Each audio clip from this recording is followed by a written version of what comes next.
What's up? Happy Tuesday. It is so great to be here in the place hanging out with y'all. I'm hanging out. So welcome to Growth Groove with Dr. Ericka. It is Tuesday. You know that means it's Growth Groove night. I always get so excited to do Tuesday nights with you all because you know my love language is quality time. So that's the great thing about Tuesdays. And pardon me, apparently my chair wants to talk today. It wants to be part of the show. So you may hear it squeak a little bit and just hanging in there because that's just how it's doing. If you don't know me, I'm your host, Dr. Ericka, Harvard-trained, double board certified psychiatrist and integrative lifestyle coach. I'm on a mission to help you be better, do better, and live better. I do that through my adult telepsychiatry, my books, including Fix Your Fairy Tale, A Woman's Guide to a Great Life, Love, and Legacy, my speaking, and my podcast, Better with Dr. Ericka, that we'll talk about later. I do all of that to help busy people like you that show up for work, you show up for your friends, you show up for everybody but yourself. I do this to put you back in your life. So I got a couple of housekeeping things off the top, then we are going to get it moving because I'm not going to keep you here all Tuesday night. So the first thing is, if you know someone that needs this, please share. Sharing is caring. You know someone that needs this, you can also tag. Little button at the bottom. Tag. The last thing is if you're watching later, don't even worry about it. Just put hashtag replay in the comments. I would love to know you are here. Can you do me a favor as you come in? Let me know where you are watching from. We're about to make this happen. So today we're talking about mental health lessons from TV. And I think I've shared with you before that sometimes when I'm a little tired, I may not necessarily have the capacity to fully digest something that takes a little bit more cognitive capacity. So I'll watch random stuff on TV. Now, I will admit, I probably watch more random stuff than I need to, but I do. And one of the things I've always believed in, because I actually used to have a blog website called Healthy, Fit, and Fab, is that there's so much inspiration to get to this better life that we talked about, to get to this place where you're really grabbing this life that you were created for and you're living in it. And you're not only just living in your purpose, you're living with joy and having a life that not only can you be proud of, but one that just really makes you feel like you did it. Like when it's all over and your ticket is punched, that you don't have regrets of all the things you didn't do. So I love finding inspiration from everyday life. So that's one of the reasons I wanted to talk about these things. It's going to catch you up a little bit on what's been going on with me, but also we're going to look at some different ways to find inspiration from everyday life as something as simple as television shows. Part of the reason I think this is a very important skill is inspiration is everywhere. So I want you to be able to take advantage of inspiration and take advantage of lessons wherever you find them. Sometimes you learn a lesson yourself. Sometimes you learn a lesson by seeing someone. I remember reading the book, I can't remember if it was in The Miracle Morning or The Miracle Equation by Hal Elrod. And he talked about having all of these mentors, and a lot of them were people he never met, that they kind of ended up feeling like mentors because he was taking in their knowledge from their books or their presentations or their videos, and he was learning that way. So I do believe there's strength in learning lessons, and you don't have to actually live every single lesson. But sometimes it's a situation where you live the lesson, you need a reminder, or maybe you live something and it just didn't click.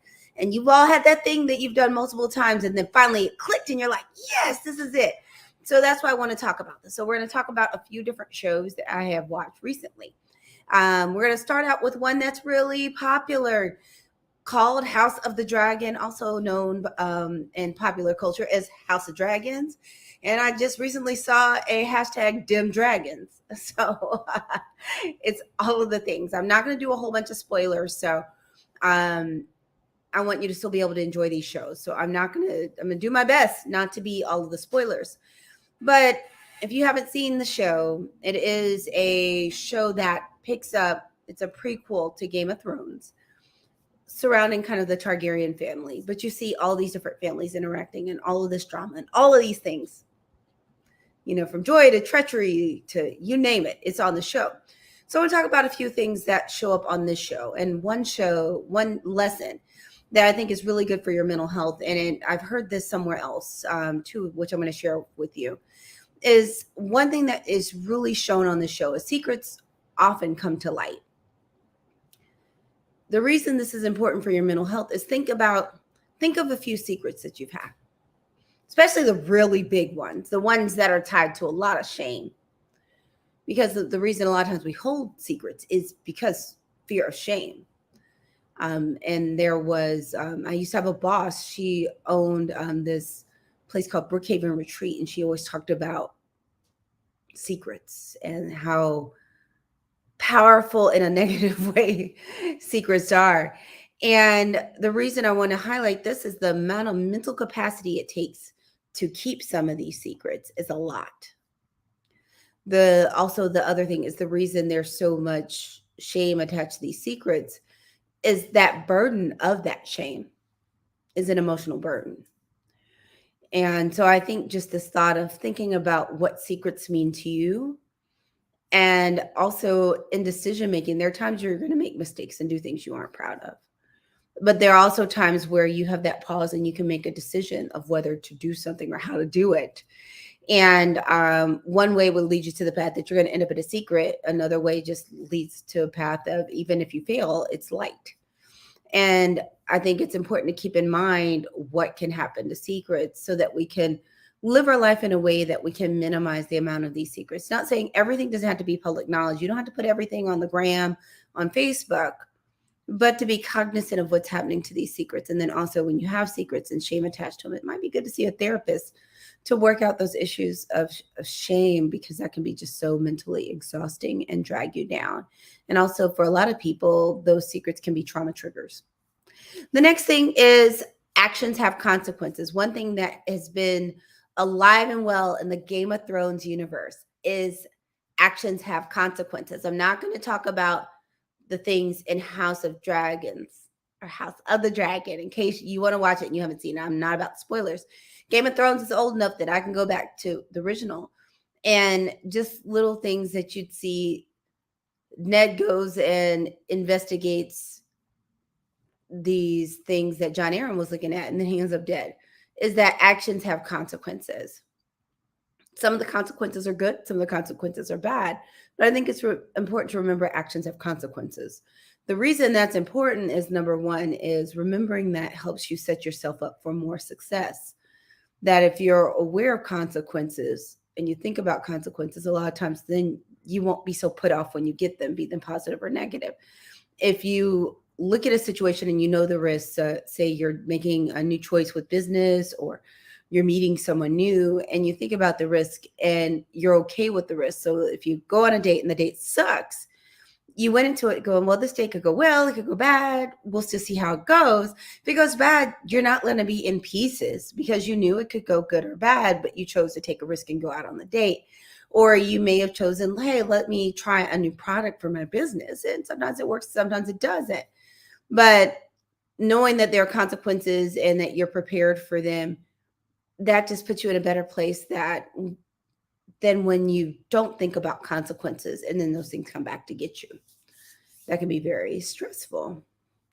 The other thing is looking at House of the Dragon. It's another one of those shows that you very clearly see class and gender roles in a way that, especially for women, was very oppressive.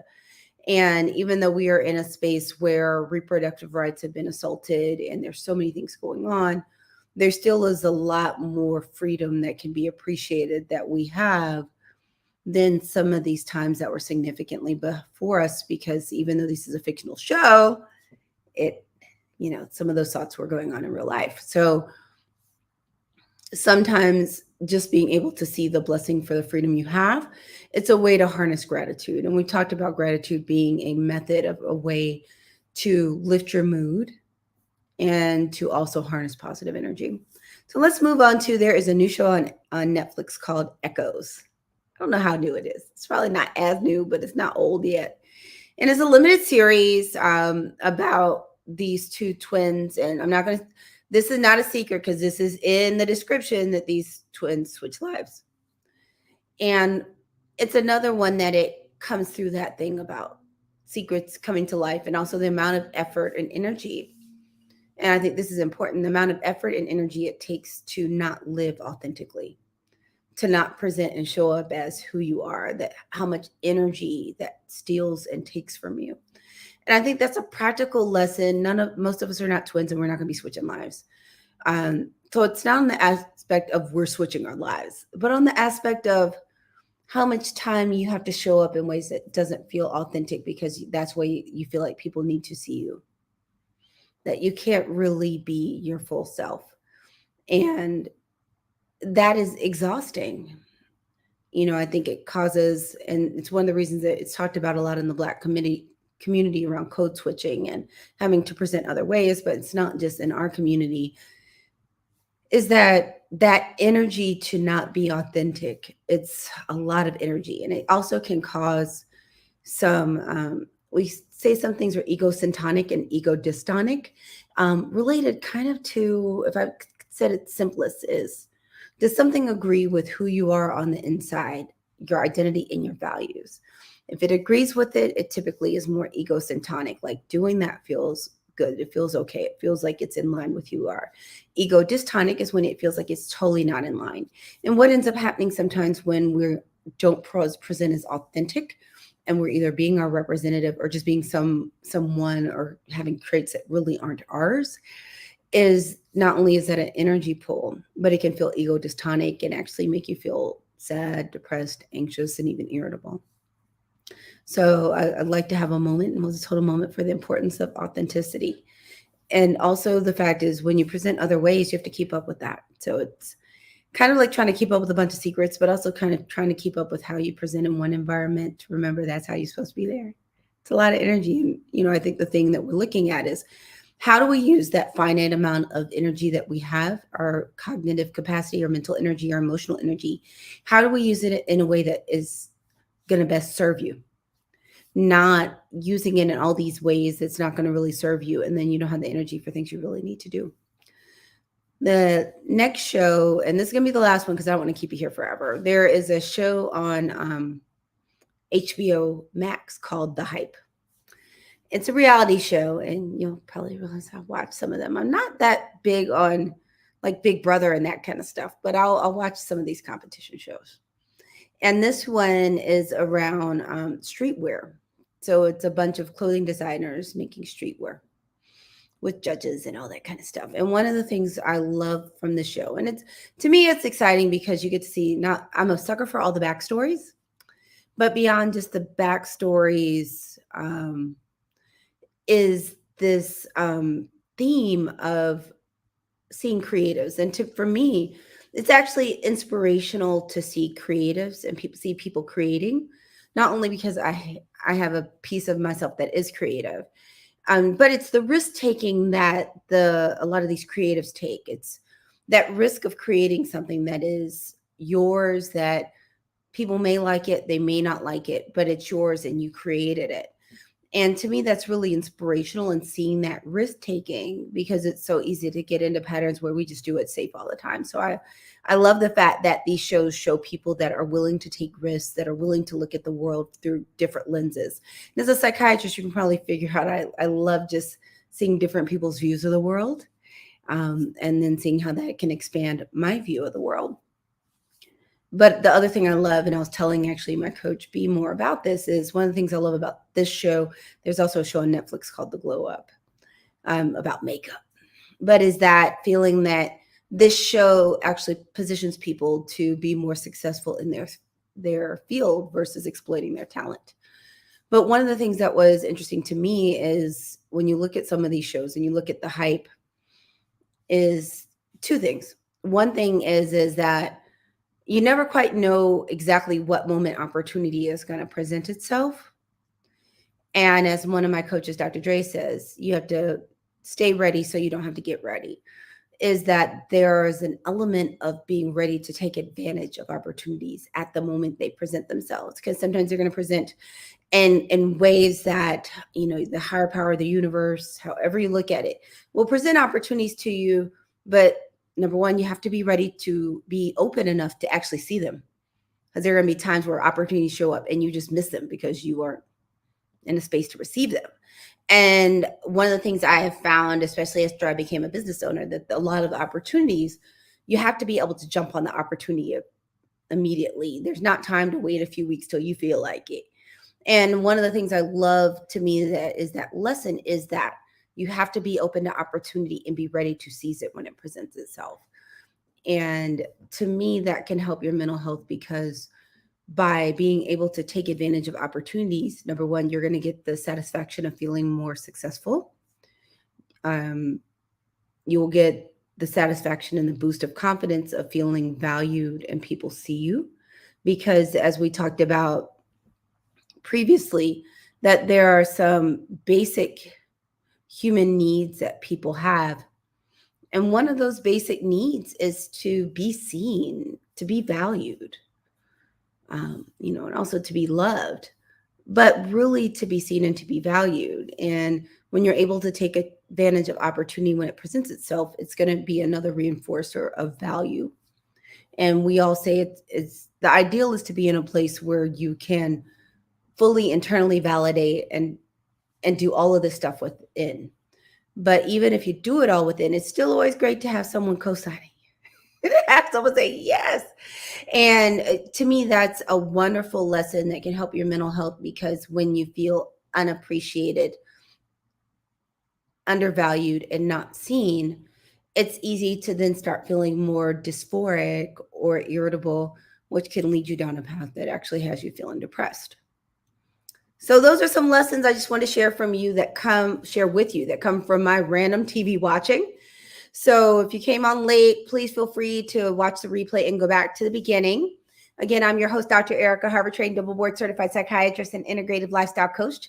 I'm on a mission to help you be better, do better, and live better. I do that through my telepsychiatry, my books, including Fix Your Fairy Tale, A Woman's Guide to a Great Life, Love, and Legacy, my speaking, and my podcast, Better with Dr. Ericka. I do all this to help busy people like you that show up for everybody but you. I do this to help put you back into your life. I want you to be the center. I want you to be the star of your story. No more being a supporting character and extra in your own story. I'm not here for that. I'm totally not here for that. So again, thank you for coming on. We show up for Growth Groove with Dr. Ericka on 7 p.m. on Tuesdays. Again, I mentioned my podcast, Better with Dr. Ericka. If you start missing me, you can always go back and look at videos.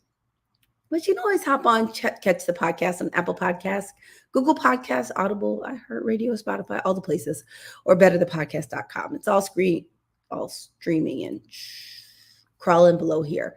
So you can always catch me in one of those places. And I just look forward to seeing you next week. Please be kind to yourself at the end of the day. And I just want you to be open to finding inspiration. You never know where it's going to hit you. But I want you to be ready and open for inspiration, open for opportunity, and open for abundance, because you deserve it.